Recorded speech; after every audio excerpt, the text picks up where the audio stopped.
What is up? Welcome to Etsy Jam, episode 89. Dalia from the Handmade Mastermind joins us this week to do a deep dive into all things Pinterest. Hear from a six-figure Etsy seller and coach about how to leverage Pinterest for your online shop. Dalia talks about how to best set up your account, what content to pin, how to measure if you're winning, how to use Pinterest analytics, and even shares a template for how to create pins that could go viral. Stick around for another great Etsy Jam.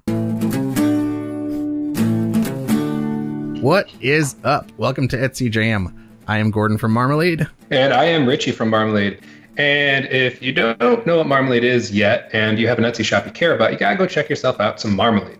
Because Marmalead takes the guesswork out of getting found online through our meticulously curated set of features that we painstakingly make sure are valuable to you as an Etsy seller. Now, if you want to learn more about Marmalead, go check us out at marmalead.com, which is marmalead.com. And today we have a very special guest with us. Today we have Dalia from Handmade Mastermind. Thank you so much for joining us, Dalia. Thanks for having me. I'm glad to be back.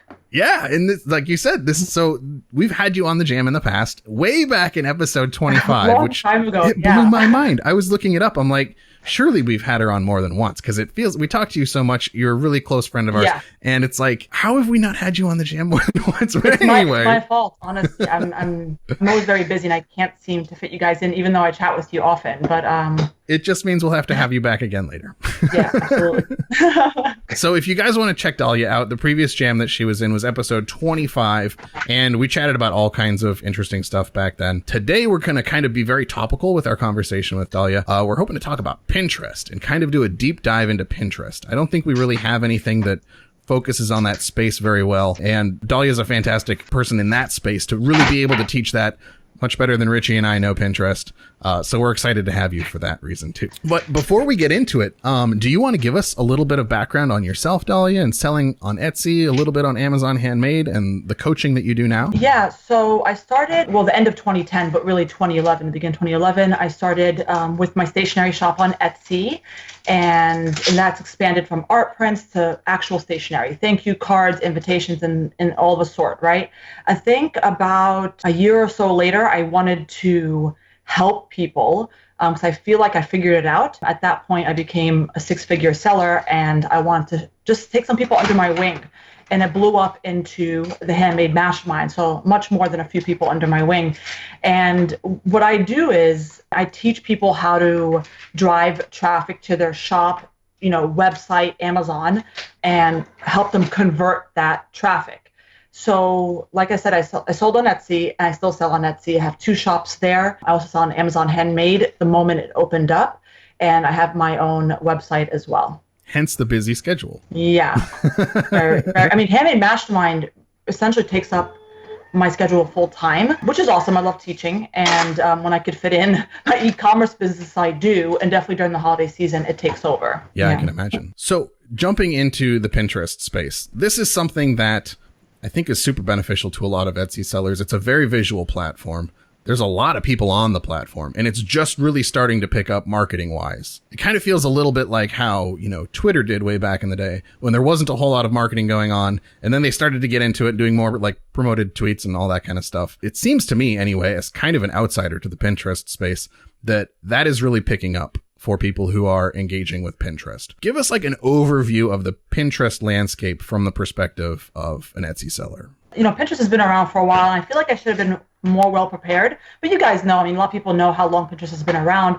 X amount of years, has millions of people on that platform, and it's growing, substantial growth on there. It is a visual platform, like you mentioned. It's a great way to drive passive traffic, and this tool that people use because it's visual, right? And we sell products online, and the way to sell it is through what people see, their photos and such. It makes a great place to bring, drive in traffic. Now, another thing that people, may miss is the type of users that are on Pinterest and why it makes sense for them to use Pinterest as a traffic source. Because if you're selling things that target moms, babies, weddings, and there's a few more, again, we'll get into, it's the perfect place because people use that platform to put these boards together. I mean, I don't know how familiar you are with Pinterest, but they put these boards together, these visual boards, and they save it, right? They want to, design their new nursery. They want to design, their future wedding, and they put these pins all in there. Some of them being product pins, some of them being content type of pins, etc. And a lot of times those users revisit it when they need to, when they need to buy something, when they need to look up a recipe or what have you. And again, it's such a great way to drive traffic passively. I would suggest a lot of people do get into it sooner than later because, things like Pinterest and a few other traffic strategies take time to snowball, take time to build up. And so a lot of people wish they started it way back because now when they're thinking, I should do Pinterest, they're not there late to the game. They could always start it, but they're going to wish they started it much sooner, Now, as an Etsy seller who is, let's say, just getting started on Pinterest and trying to figure out what sort of content to put out there and how to organically grow their community on Pinterest, what does that process look like? I'm familiar with like the Twitter space where, you want to follow similar people and engage with them and encourage engagement on your stuff too. But what does that look like on Pinterest? Like how to start on Pinterest if they're just brand new to it? Total newbie, yeah. Well, most people have a Pinterest account for personal use, and that's cool. I would suggest first switching it to a business account. That's like so easy. I think it's like a switch of a button. Like it's really quick because it gives you analytics and a few other tools that you won't have access to if you have a personal account. That's number one. Number two, I want them to take all their personal boards that nobody cares about except themselves and change them to a secret board. Okay, so that way your Pinterest account doesn't look like a mess. You have food things and they might not really work for your target audience. So you're not losing your pins, you're just putting them on secret so only you could view them. Then I would suggest, of course, hopefully your Pinterest name is maybe your business. And if it's not, you can easily make that switch. You could change your profile name or whatever it's called to your business name and then changing your actual profile, I think details or whatever, to describe what your business sells, how you help people or, what you provide for them. Keeping in mind keywords, right? You guys know about keywords, and that's always important no matter where you go.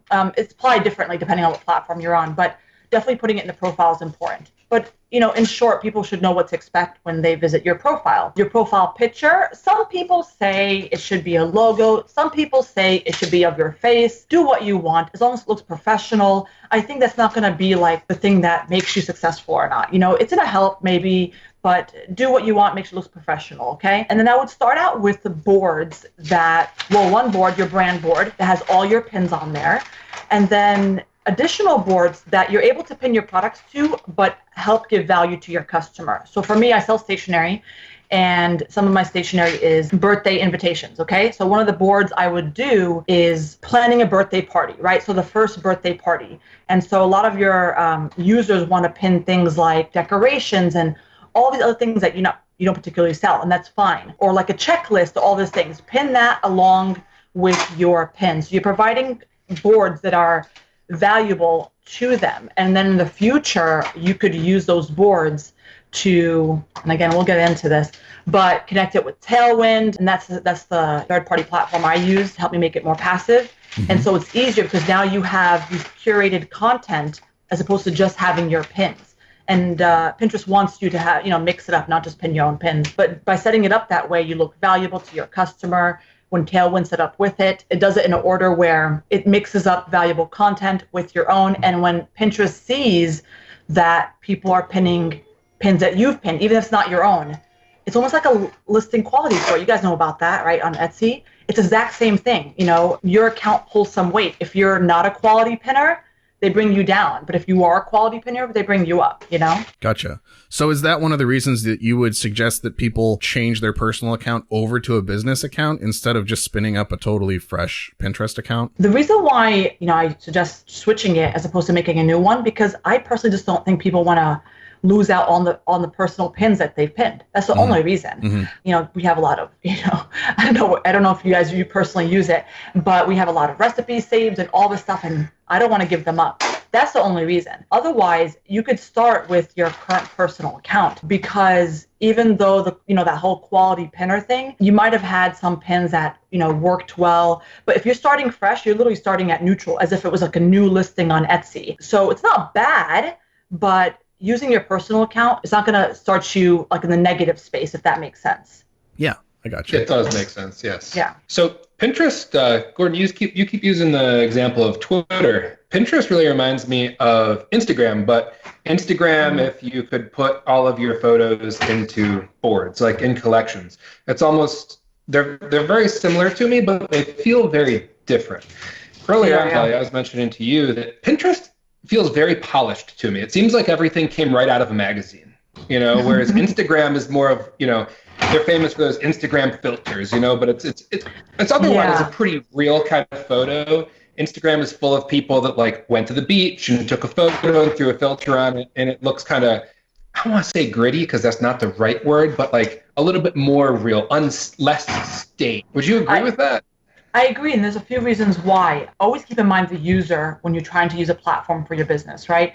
The user on Instagram, when they look on their phone, there's a few different reasons why people use Instagram personally, but I use it when I follow some, accounts for my personal reasons. I use it for inspiration. I follow a lot of vegan people, follow a lot of recipe people, things like that. So I want to make sure that it inspires me, and that has to come with a great photo, great content, within it. And then when I'm looking for new people to follow, listen, I'm going to judge. It's just something that I don't say I want to do, but in the back of my mind, it's happening. So I look through the feed, and if it looks like somebody I want to follow, I do it. But Pinterest is different. Pinterest, when you go on Pinterest, the reason why you see all this tchotchke stuff is because it really is curated based on suggestions that Pinterest gives you and who you follow. And you might follow some people that are not such quality pinners. So you're going to see all of this mix that is not maybe so curated. However, within it, I think you'll find, depending on who the pinner is, you'll find like the content on Pinterest that have like text on it. You've probably seen those, right? Like blog posts and things like that. That is a little bit more curated than just throwing up a picture. But you're right. I think there's a lot of lifestyle elements to Instagram compared to Pinterest. And also the user is different. For Instagram, you might find the person that's more committed to you as opposed to Pinterest. When I follow somebody on Pinterest, if I go to a pin, for example, and I buy, stationery, I'm not necessarily like brand loyal to that person. When I follow somebody on Instagram, I'm give or take brand loyal, or even if it's a lifestyle brand. I care about what they're posting for their recipes or whatever they're doing. It's different for the user on Pinterest. They don't feel that way. They just want to see content that will help enrich their lives. And it doesn't necessarily have to look a certain way all the time, No, it makes sense. And that's a good example of how when you're on Instagram, you really are kind of following that person, whereas on Pinterest, you're just saying, oh, I like that one pin. You're not necessarily following that person or following that brand. Or the content that they give. Like if I keep, giving content that really works well for that user, they're going to follow me, and or follow my boards or whatever. Yeah, absolutely. So for sellers who are familiar with Instagram already and maybe have an account out there where they're posting things, is the content that they're going to be putting on Pinterest going to want to feel more curated, more magazine-y type layouts of product shots and maybe some helpful content and stuff like that, as opposed to like a behind the scenes shot of, them working on something that's a better fit for the Instagram space than the Pinterest space? Are you asking is there really a difference, or should they be using the same in the content? sort of content that they're putting on either platform?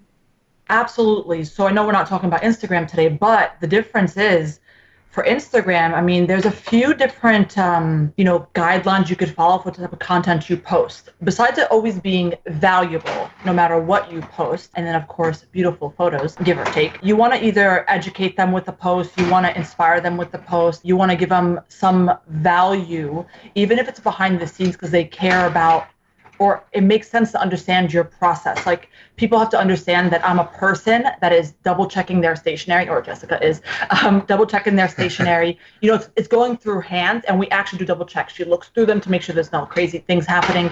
And so behind the scenes, it would be very helpful. On Pinterest, no.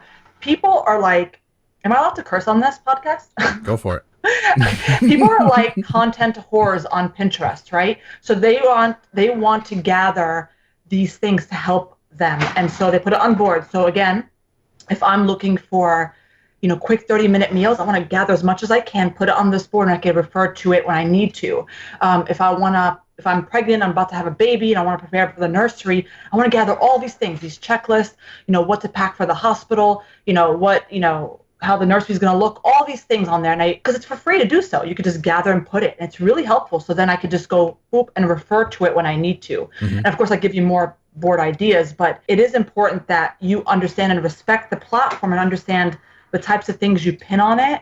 They have to be different, And granted, you will pin products on Instagram and you will pin products on Pinterest, but your products, on Pinterest, like what you write on there, it doesn't have to be engaging. Pinterest is not really a social media platform. It's like a search engine, right? And just a visual one. So you don't have to write something that's really fun and cool to get people to comment.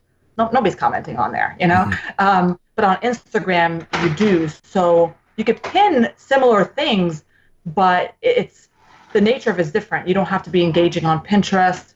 You have to be engaging enough that people want to click. Like something is about your pin that makes them want to click through. And of course, hopefully your website's awesome or your Etsy's awesome and they purchase, Do you have sort of a general rule that you would recommend for, what that breakdown looks like? I'm just curious about the breakdown between more helpful content that's kind of geared towards, maybe like a summary of a blog post or some tips or something like that versus straight up product shots. So here's the thing, algorithm, right? So algorithm on any platform changes. And a long time ago, if you followed this like 80-20 rule, 20% your content, which is products, and Pinterest knows that it's your content coming from your website because you connected your website to it, versus other people's content. It's important to do the 80-20 rule. Now, I don't think it's as strict, meaning you probably could, finagle it and maybe do 40% your content. I don't know the exact math, but when it comes to other people's stuff besides your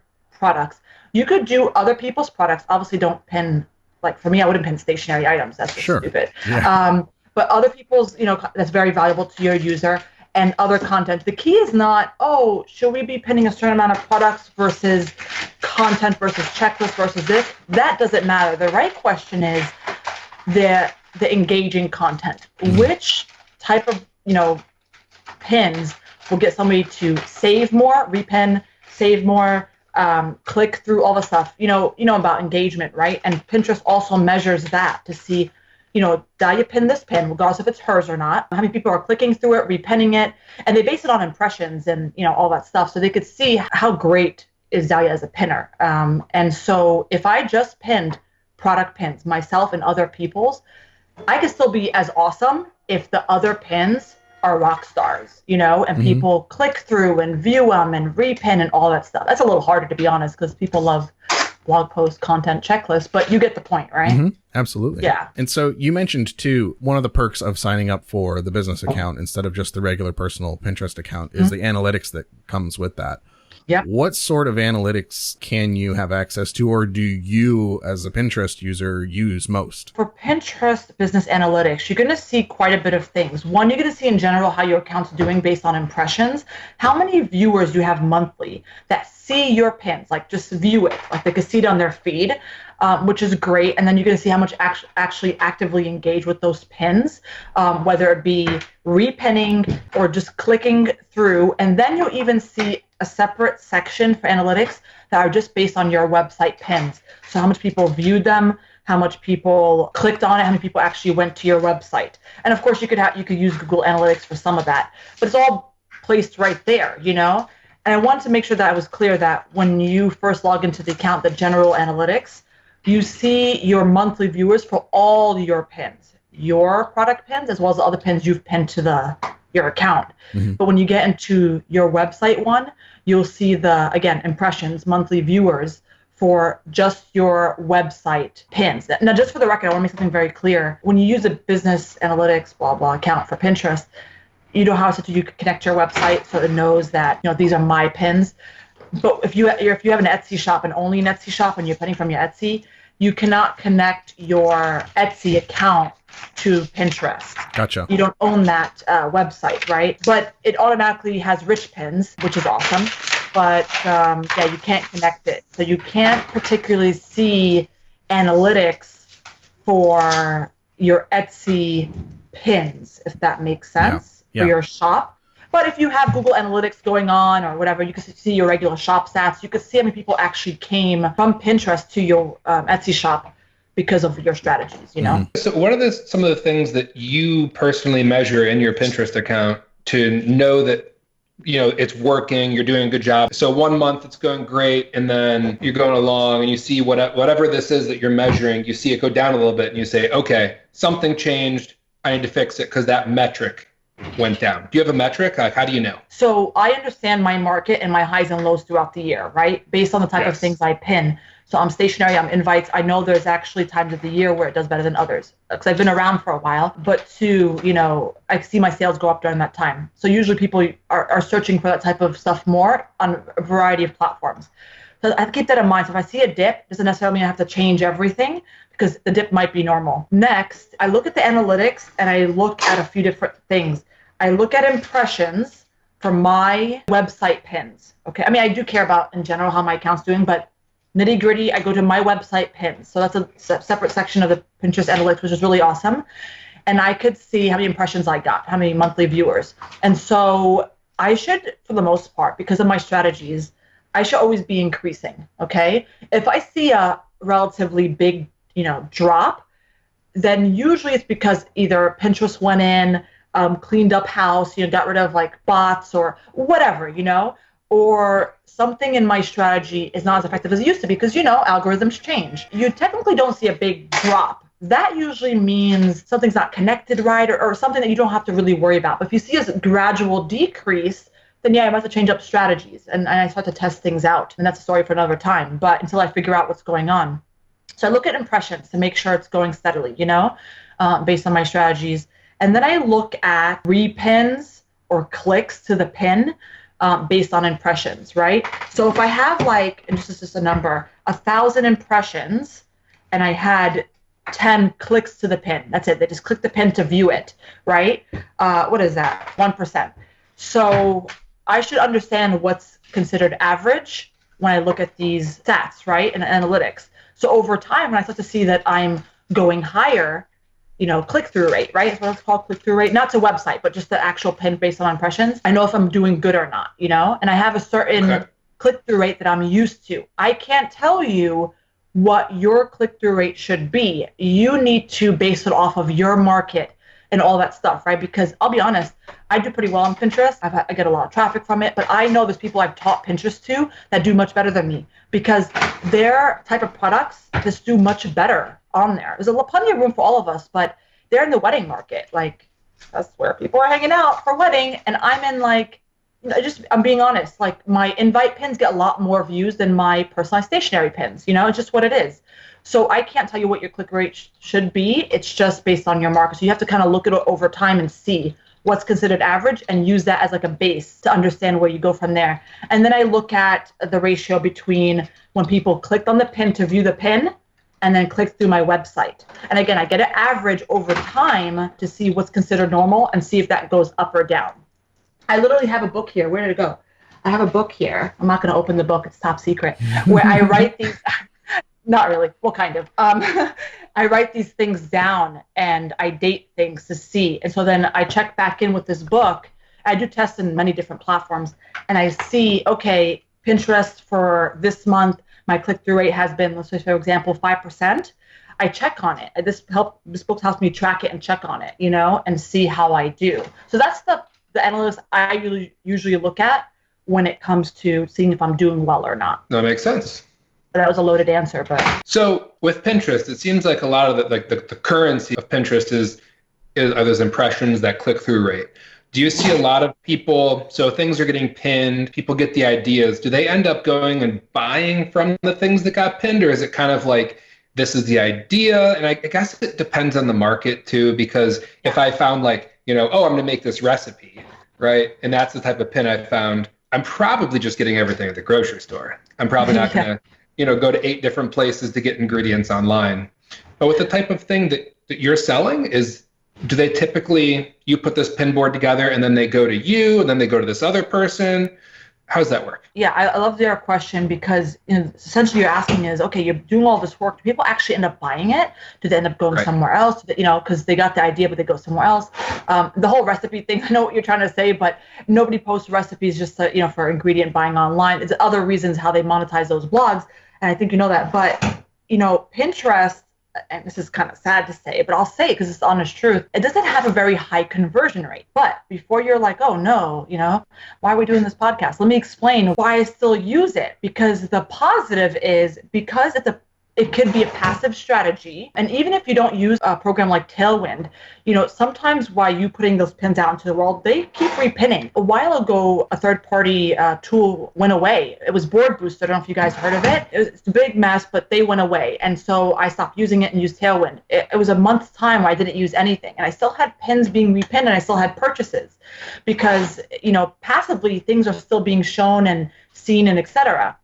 So it's a passive strategy, so you're not actively working at it. And then, of course, if you're using Tailwind, you schedule a lot of things in advance, and it's fairly easy to do it. And I check in maybe twice a week, 5 minutes each time, literally, to just adjust some things. And so it's passive, and it could bring you over time. Remember, snowballing strategy. It brings you over time a lot of traffic passively. So you're working on SEO. You're working on God knows what else you're working on to get things. You're doing holiday shows. You're doing things. And this over time, this Pinterest thing is working while you're not. Does that make sense? While you're doing other things. So yes, it's a low conversion rate, but I want to do some math with you again, if you don't mind. This is what people don't understand. So when you get traffic, you're like, why didn't I convert yet? Obviously, it's a math thing. So if I get, let's just say, this is technically not low, but just for example's sake, your Pinterest, is converting at 1%. And of course, you should normally be converting higher. So if you take 1,000 people and convert at 1%, it's if 1,000 people that came to your website, it's only 10 people. But over time, when the traffic starts building up again passively, imagine you take, again, extreme example, 10,000 people, right? 1% is still fantastic. And again, you're not doing too much extra hard work. So yeah, it's a lower conversion, but if you're getting that traffic for free and passively, who cares? Let that thing run while you're working on more active strategies. You know what I'm saying? Yes. With the Pinterest stuff, do you do anything with promoted pins or any kind of ads on Pinterest, or do you stick mainly to organic traffic on your pins? At the moment, I stick to organic because it's free. That's awesome. But it's not because I don't believe in promoted pins. I don't mind paying. I use promoted listings on Etsy. I use advertising campaigns. I do it. I'll just be honest, I haven't had the time to do it. But if I were to give people advice, it's not just willy-nilly, let's just start advertising things. It's important to advertise things that have shown you a great click-through rate to your website. So there's interest to your website. You've seen activity, engagement on it. It's also important to follow, and Pinterest gives you this when you're a business analytics account. They give you to your email, I think it's monthly, and then of course they give you seasonal, what to expect, what searches have been up on the rise, right? So that they'll tell you, oh, people are searching for much more flamingos during this time of month. They're searching more for blah, blah, blah. And so if you have pins that relate to that use keywords like that, then it'll be time to start promoting them right when that uptick happens. Similar to what you guys have on that new feature for Marmalead, right? When the uptick happens, and you can probably use that even as well, because usually that correlates, around the web where people are searching for things. And so if you know that people are about to start searching for baby shower invitations, right? There's certain times throughout the year, then it's time to promote those type of pins during that time. And by the way, any promoted ad strategy, whether it be on Pinterest, Etsy, wherever, it can't be passive. People like to set it and forget it. It shouldn't be. You should actively change it based on trends and all this stuff. But yeah, I recommend it. You just have to use it and actively and manage it, Yeah. I just don't have a time at the moment. Yeah. You mentioned rich pins a while ago. What's the deal with rich pins? What are those all about? Okay, so you're on Pinterest and you have the business analytics account. And so I'm pinning things from my website. And when I pin it, if I don't set up rich pins, then Pinterest may not believe this is a quality pin. By setting it up, it kind of like not qualifies me, but almost like verifies me, right? Because it verified my website. Mm-hmm. So I'm not like the spammy person. And so it does that. It kind of just gives you a boost. That's essentially what it is. I probably could explain it better, but I think that suffices. It gives you a boost for the pins that are coming from your website. And then if you're pinning from Etsy, they're automatically set up for you. Like Etsy, it's a rich pin. So if you pin your phone case that you sell from Etsy, it's a rich pin. And again, it just helps, bring your quality score of your pin up.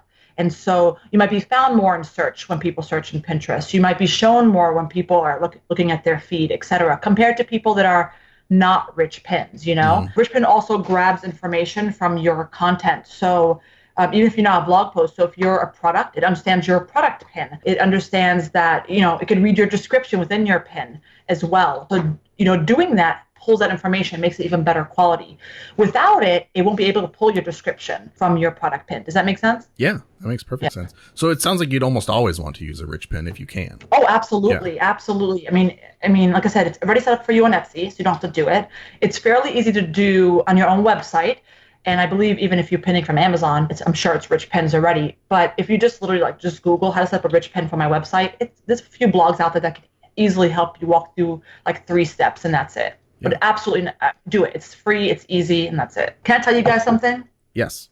I wrote some notes here, and I really want to go over this. And I know we're talking about Pinterest, and it's going to be in comparison to Pinterest. But, Pinterest is a traffic strategy, and what I do in the Handmade Mastermind, I help people with traffic strategy, whether it's Pinterest, SEO, wherever, And so I like to show people in comparison, all these traffic strategies, what's considered passive and non-passive, what is great for traffic, what is not, or takes a while to implement, and how the conversions for each of these. So you can make, the right decision, because I would love to do every single strategy, but the reality is we don't have a lot of time. I told you earlier, I don't have time for certain things.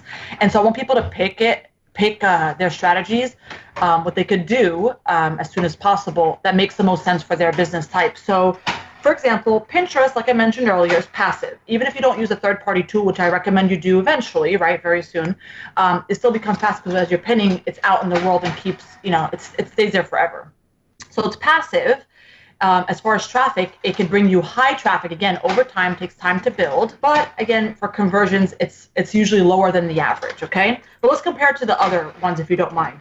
So, and I hope I don't forget one. If I forget one, remind me. So SEO, particularly, well, I guess any SEO method, it can be passive after you implement it, right? Because then you get people just flowing to you based on search, right?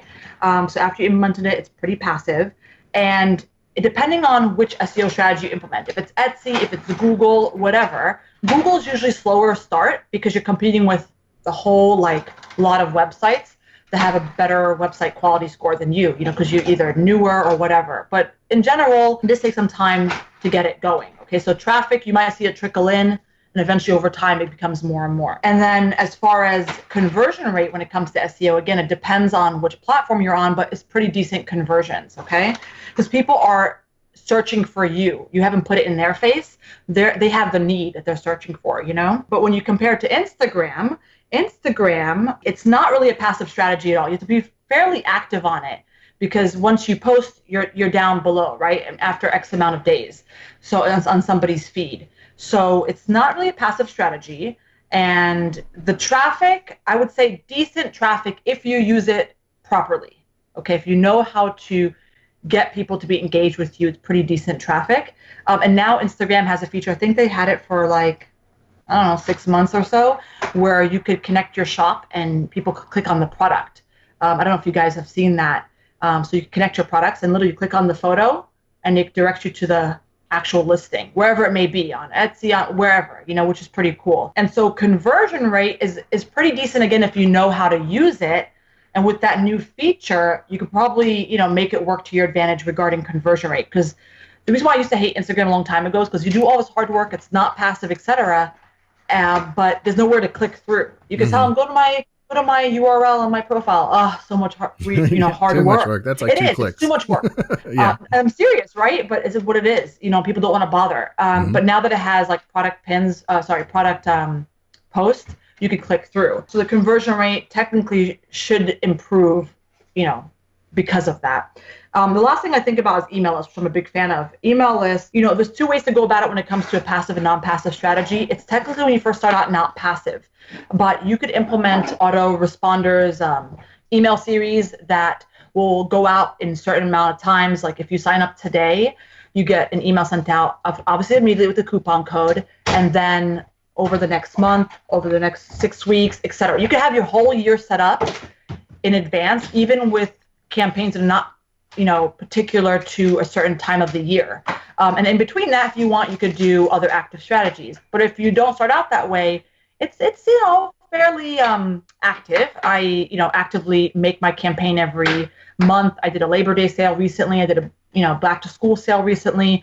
But traffic, depending on your email list, obviously, it has to build over time. So you can't start an email list today and think you're going to be like this hot shot tomorrow or even a week from now, right? But the conversion rates are higher. Okay, email lists have proven that conversion rates are generally higher because they are your fans. They're not a cold audience. I mean, they've warmed up to you. They either bought from you before or have interest in you. And so usually the conversion rates are higher, and you have an offer for them usually, give or take.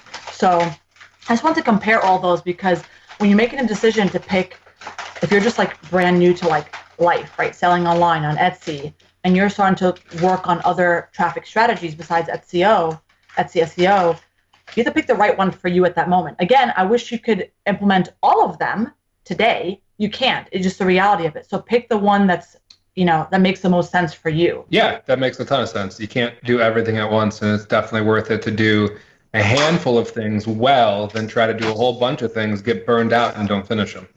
Absolutely. And that happens all the time. People are like, I should be doing all the things, right? Hashtag all the things. And they don't do anything right. I hate to say this, but it's true. Yeah. They don't do anything right.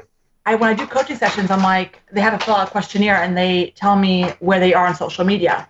And they're like, I'm doing Facebook, Pinterest, Instagram. I'm like, are you really? When I get on the call, they're not really doing it. They just have it. I have to reword that question, but they're not really doing it. It's because they want to, but it's just so much to keep up with. Especially when most people that are doing this are working by themselves, like just, that person, they're filling orders and doing other things. It's impossible. I mean, it's technically impossible. Like for me, I started with my first traffic strategy besides SEO and, for my website, Google SEO and Amazon SEO. I did always SEO first. It just makes the most sense to start out with. When I do other strategies, the first one I did was email lists. I always heard it was a thing to do, and I did it, and I made it really work well for me. I tested things out, and I've had it for many years. But that because it gives me high conversion rate, and I really liked it. The next one I did was Pinterest. I should have started earlier than I did, but nonetheless, I did it, and it brings me traffic passively, and I'm making sales from it. So one of the things you mentioned earlier too that helps a little bit convert Pinterest from that active to a passive type system is Tailwind. Do you want to talk a little bit about what Tailwind helps you with, maybe some other options if people don't want to use that one or if they want to use a different scheduler, and how you kind of manage your Tailwind stuff? So tailwindapp.com, I think is what it is a schedule for Pinterest. I personally can't recommend any other one because I don't use any other one, and it's I'm not saying that always the most popular is the best option, but it's the most popular and probably for very, very good reason. And so I used to use Board Booster, and people that watch us that used to use it as well, rest in peace, they no longer exist.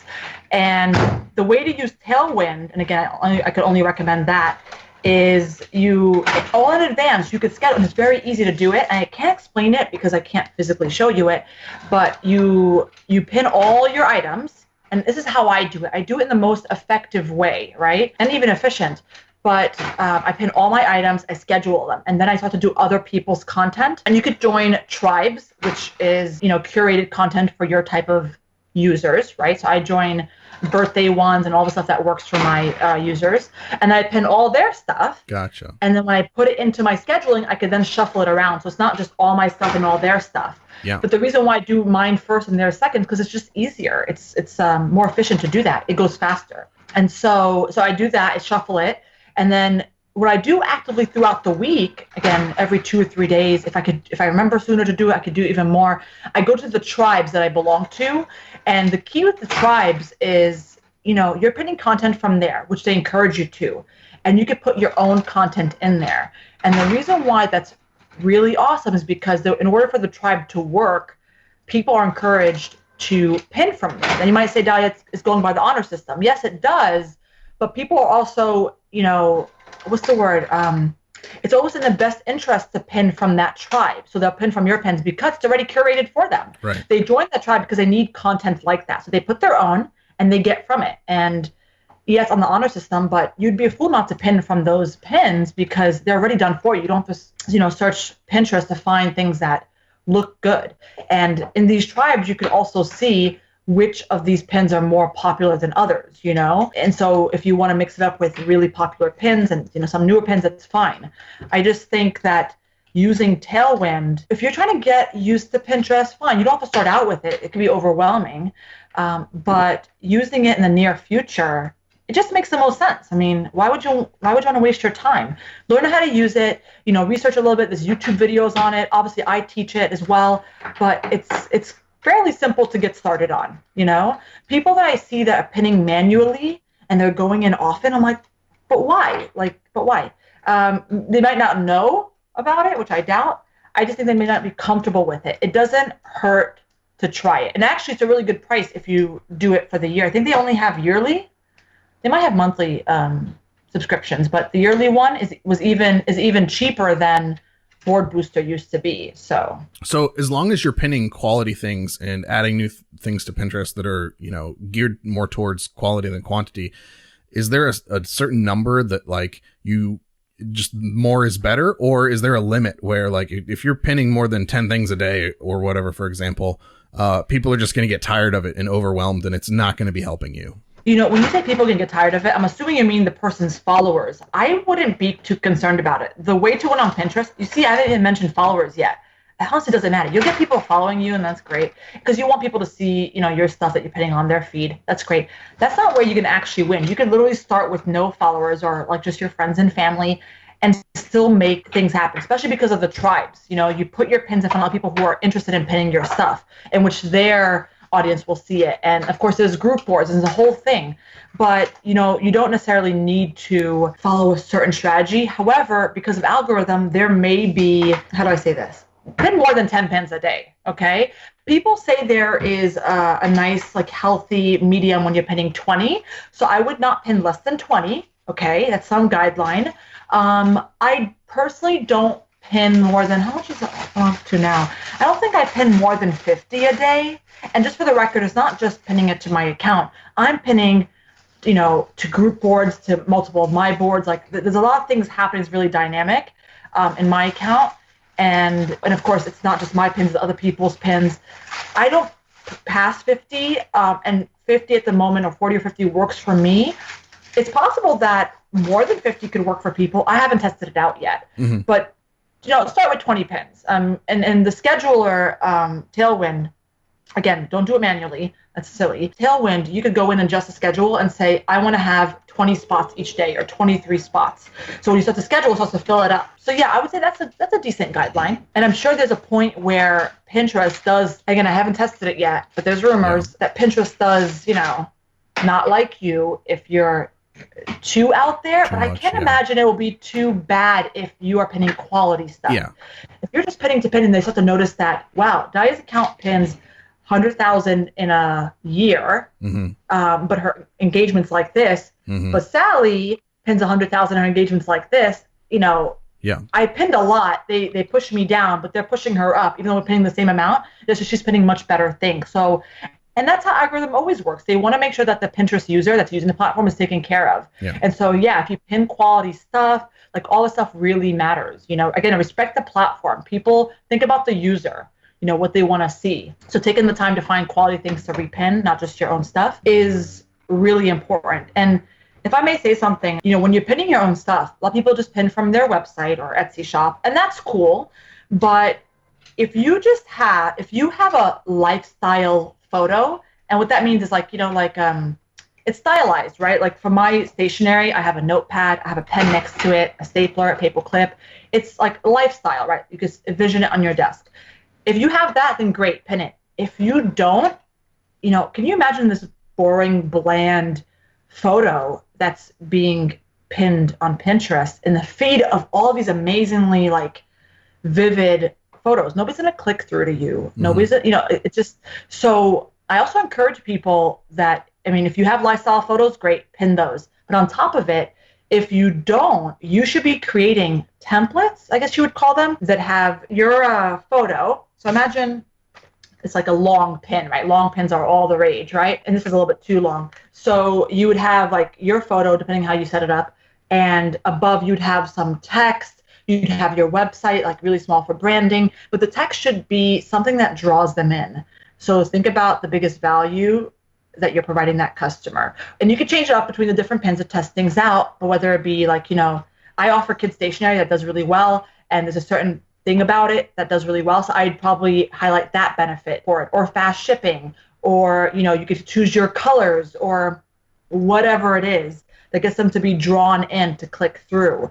So you can use canva.com. You guys know what that is, right? To make your templates. In fact, I'm sure they have, pre-made Pinterest templates, but the key is what you're putting on there. The key is the color scheme, like making it attractive enough to click through, And so for me, I have lifestyle, photos. I pin those by itself, and I also pin these templates. So I have now double the amount. And I have a lot of products to begin with, period, but now I have double the amount. So my Pinterest account is always working, That makes a lot of sense. So you had teased earlier a template to help people build out a viral pin, or a pin that has a chance of going viral. Yeah. You super piqued my interest with that. Tell us a little bit more about the template. So again, you can use Canva. There's some really great ones, and you can adjust it really easily. For the template, again, the focus here is you're pinning your products to get traffic to your website. How does that happen?